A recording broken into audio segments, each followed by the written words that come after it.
अस्सलामुअलैकुम वरहमतुल्लाहि वबरकातुहू। उम्मीद है आप सब खैरियत से होंगे।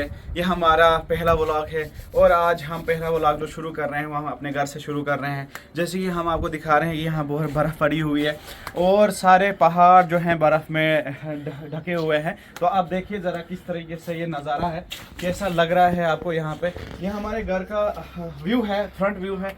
इसमें आप ज़रा गौर से देखें कि बर्फ़ से किस तरीके से ये पहाड़, ये पूरा इलाका किस तरीके से ढका हुआ है और इसमें क्या नज़ारा है ये आप देख सकते हो। ये हमारा भाई सबों से गुजारिश है कि हमारा पहला व्लॉग है। जितना आप हमें सपोर्ट करेंगे हम आपको और भी ऐसी ऐसी चीज़ें दिखाते जाएंगे। तो आप देखिए कैसा नज़ारा है।